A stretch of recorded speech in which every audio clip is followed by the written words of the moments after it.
ಆಟ ಗೆಲ್ಲಬೇಕು ಅಂತಂದ್ರೆ ಅವ್ರು ಚದುರಂಗದ ಆಟದಾಗ ಹೆಂಗ ಕಾಯಿ ನಡೆಸ್ಯಾರೋ ನಾವು ಹಂಗ ನಡೆಸ್ಬೇಕು.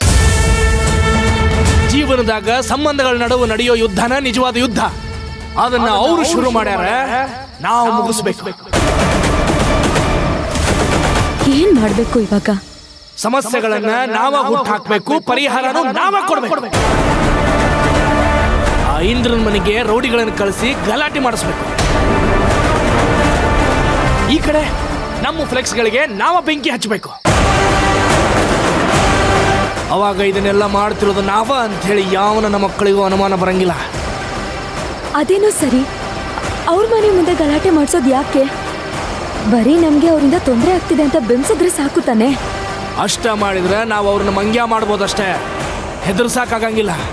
ಆದ್ರೆ ಅವ್ರನ್ನ ನಾವು ಹೆದರ್ಸ್ಬೇಕು. ಯಾರಿಗ್ ಗೊತ್ತು, ಇಷ್ಟು ಮಾಡಿದ ತಕ್ಷಣ ಹೆದರ್ಕೊಂಡು ಅವರು ನಾಮಿನೇಷನ್ ವಾಪಸ್ ತಗೋಬಹುದು.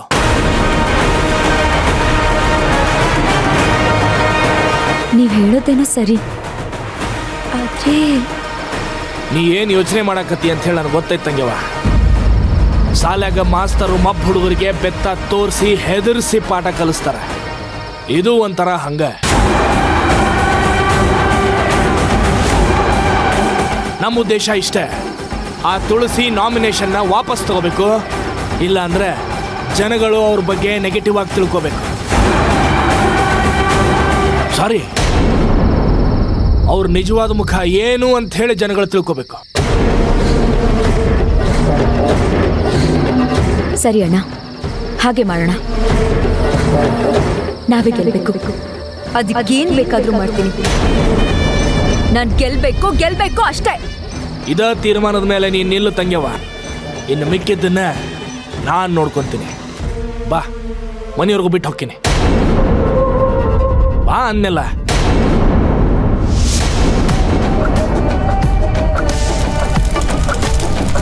ಇದೆಲ್ಲ ಖಂಡಿತ ಇಂದ್ರನ್ ಮನೆದ ಕೆಲಸ. ಅವ್ರನ್ನ ಮಾತ್ರ ಸುಮ್ಮನೆ ಬಿಡಬಾರ್ದು. ಹೌದು, ಅವ್ರಿಗೆ ಇವತ್ತೊಂದು ಗತಿ ಕಾಣಿಸ್ಲೇಬೇಕು. ಹೌದು ಹೌದು ಹೌದು. ಬರ್ರ ಎಲ್ಲ, ಅವ್ರಿಗೊಂದು ಇವತ್ತು ಗತಿ ಕಾಣಿಸವ. ಅಯ್ಯೋ ಅಣ್ಣ, ಒಂದ್ ನಿಮಿಷ, ದಯವಿಟ್ಟು ಕೋಪ ಮಾಡ್ಕೋಬೇಡಿ. ಇವಾಗ ಅವ್ರು ನಮ್ ಫ್ಲೆಕ್ಸಿಗೆ ಬೆಂಕಿ ಹಚ್ಚಿದ್ರು ಅಂದ್ ಕೂಡ್ಲೆ ನಾವು ಅದೇ ತರ ಅವ್ರ ಮೇಲೆ ಹಲ್ಲೆ ಮಾಡಿದ್ವಿ ಅಂತಂದ್ರೆ ನಮಗೂ ಅವ್ರಿಗೂ ಏನ್ ವ್ಯತ್ಯಾಸ ಇರುತ್ತೆ ಹೇಳಿ? ನೀವೆಲ್ಲ ಇದ್ದೀರಲ್ವಾ ನನ್ ಸಪೋರ್ಟಿಗೆ, ನನ್ಗಷ್ಟು ಸಾಕು. ಅವ್ರು ನನ್ನನ್ನ ಹೆದರಿಸಿ ಬೆದರಿಸಿ ನನ್ನನ್ನ ಎಲೆಕ್ಷನ್ ಇಂದ ಹಿಂದೆ ಬರೋ ಹಾಗೆ ಮಾಡಿ ಅವರು ಎಲೆಕ್ಷನ್ ಅಲ್ಲಿ ವಿನ್ ಆಗ್ಬೇಕು ಅಂತ ಅನ್ಕೋತಾ ಇದ್ದಾರೆ. ಈ ತರ ಮಾಡ್ಬಿಟ್ರೆ ನೀವೆಲ್ಲ ವೋಟ್ ಹಾಕ್ಬಿಡ್ತೀರಾ ಅಂತ ಅವ್ರು ಅನ್ಕೊಂಡಿದ್ದಾರೆ. ಜನ ಯಾವಾಗ್ಲೂ ನ್ಯಾಯದ ಪರವಾಗಿ ಇರ್ತಾರೆ ಅಂತ ಅವ್ರಿಗೆ ಎಲ್ಲಿ ಗೊತ್ತು?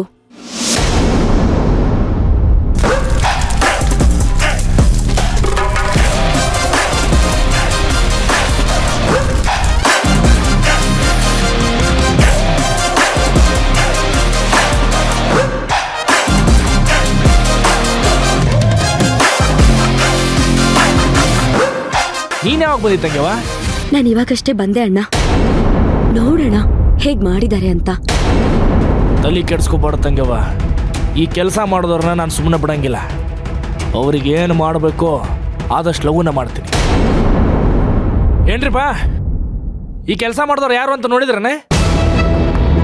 ಸರ್, ಯಾರೋ ಇಬ್ರು ಬೈಕಲ್ಲಿ ಬಂದು ಬೆಂಕಿ ಹಚ್ಬಿಟ್ಟು ಹೋಗ್ಬಿಟ್ರಂತೆ ಸರ್. ಸರ್, ಅವ್ರ ಮುಖಕ್ಕೆ ಮಾಸ್ಕ್ ಹಾಕೊಂಡಿದ್ರು ಸರ್. ಅವ್ರು ಇಲ್ಲಿ ಮಾತ್ರ ಅಲ್ಲ ಸರ್, ಊರಲ್ಲಿರೋ ಜ್ಯೋತಿ ಅವನ್ ಫ್ಲೆಕ್ಸ್ಗೆಲ್ಲ ಬೆಂಕಿ ಹಾಕೊಂಡು ಹೋಗ್ತಾವ್ರೆ. ನಾನು ಹಿಡಿಯಕ್ಕೆ ಅಂತ ಹೋದ್ರೆ ನನ್ನೇ ಒಡ್ಬಿಟ್ಟು ಹೋಗ್ಬಿಟ್ರು. ಅಂದ್ರೆ ಊರ್ನಾಗಿರೋ ಫ್ಲೆಕ್ಸಿಗೂ ಬೆಂಕಿ ಹಚ್ಚಾರ ಅಂದಂಗಾತು. ಹೌದು ಸರ್, ಹೌದು ಸರ್, ಹೌದು ಸರ್. ಅಣ್ಣ, ಇದೆಲ್ಲ ಇಂದ್ರಂದೇ ಕೆಲಸ. ನನ್ನ ನಾಮಿನೇಷನ್ ವಾಪಸ್ ತಗೋಬೇಕು ಅಂತ ನನ್ನನ್ನ ಹೆದರ್ಸೋಕೆ ಹೀಗೆ ಮಾಡಿದ್ದಾರೆ. ಆದ್ರೆ ಇದಕ್ಕೆಲ್ಲ ನಾನು ಹೆದರೋಳಲ್ಲ. ಯಾಕಂದ್ರೆ ನಾನು ಶಿವಣ್ಣನ ಹೆಂಡತಿ. ಅವ್ರ ಹಾಗೆ ಸತ್ಯದ ಹಾದಿಲಿ, ನ್ಯಾಯದ ಹಾದಿಲಿ, ಧರ್ಮದ ಹಾದಿಲಿ ನಡೆಯೋಳು ನಾನು. ಈ ಊರ್ ಜನರ ಪ್ರೀತಿ ವಿಶ್ವಾಸ ನನಗಿರ್ಬೇಕಾದ್ರೆ ನಾನು ಯಾರಿಗೂ ಹೆದರೋ ಅಗತ್ಯ ಇಲ್ಲ ಅಣ್ಣ. ನನಗಾಗ್ತಾ ಇರೋ ಅನ್ಯಾಯಕ್ಕೆ ನೀವೆಲ್ಲರೂ ನನಗೆ ನ್ಯಾಯ ಕೊಡಿಸ್ಲೇಬೇಕು. ದಯವಿಟ್ಟು ನನಗೆ ಓಟ್ ಹಾಕಿ ಗೆಲ್ಸಿ. ಅವಾಗ ನಾನು ಅವ್ರಿಗೆ ಬುದ್ಧಿ ಕಲಿಸ್ತೀನಿ. ಈ ಎಲೆಕ್ಷನ್ ಮೂಲಕ ಅವ್ರಿಗೆ ಸರಿಯಾಗಿ ಬುದ್ಧಿ ಕಲ್ಸೋಣ. ಏನಂತೀರಾ? ನಿನ್ನೆವರೆಗೂ ನಮ್ಮ ಶಿವಣ್ಣ ಅವ್ರ ಅಧ್ಯಕ್ಷರಾಗಿದ್ರು, ಇವಾಗ ನೀವೇ ನಮ್ಮ ಅಧ್ಯಕ್ಷರು. ನಮ್ಮ ಓಟು ನಿಮ್ಗೇನೆ. ಹೌದು ಹೌದು ಹೌದು, ಓಟು ನಿಮ್ಗೇನೆ.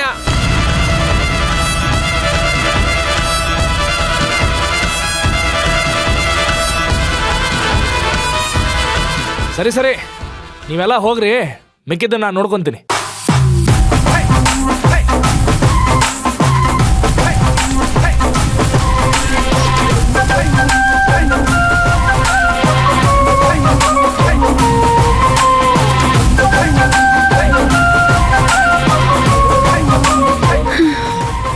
ಅಣ್ಣ, ಎಲ್ಲ ನಾವು ಅನ್ಕೊಂಡ ಹಾಗೆ ನಡೀತಿದೆ ತಾನೆ? ಓ, ಎಲ್ಲ ನಾವು ಅನ್ಕೊಂಡಂಗೆ ನಡೆಯಕತ್ತೆ ತಂಗಿವ. ಏನು ಚಿಂತೆ ಮಾಡಬೇಡ. ಈಗಷ್ಟ ನಾನು ಇಂದ್ರನ ಮನೆಯಿಂದ ಬರಾಕತ್ತೀನಿ. ಅವರೆಲ್ಲ ನಿನ್ನ ಮೇಲೆ ಭಯಂಕರ ಸಿಟ್ಟಾಗ್ಯಾರ. ಅವ್ರ ಮನೆ ಮೇಲೆ ಅಟ್ಯಾಕ್ ಮಾಡಿಸಿದ್ದು ನೀನ ಅಂತ ಹೇಳಕತ್ತಾರ. ಇನ್ನೇನು ಸ್ವಲ್ಪ ದಿನದಾಗ ಬಂದು ನಮ್ಮ ಮನೆಗೆ ಸೆಕ್ಯೂರಿಟಿ ಕೊಡ್ರಿ ಅಂತ ಬೇಡ್ಕೊತಾರ. ಅವಾಗ ಅದ ನೆಪದಾಗ ನಮ್ಮವ್ರನ್ನ ಅವ್ರ ಮನೆ ಮುಂದೆ ಬಿಟ್ಟು ಅವ್ರ ಪ್ರತಿಯೊಂದು ಹೆಜ್ಜೆನೂ ಟ್ರ್ಯಾಕ್ ಮಾಡ್ತೀನಿ. ಪ್ರತಿಯೊಂದು ಹೆಜ್ಜೆಗೂ ನಾನು ಮುಳ್ಳಾಗಿ ನಿಲ್ತೀನಿ. ಅದು ಹೆಂಗೆ ಮುಂದೆ ಬರ್ತಾರೋ ನಾನು ನೋಡೇ ಬಿಡ್ತೀನಿ.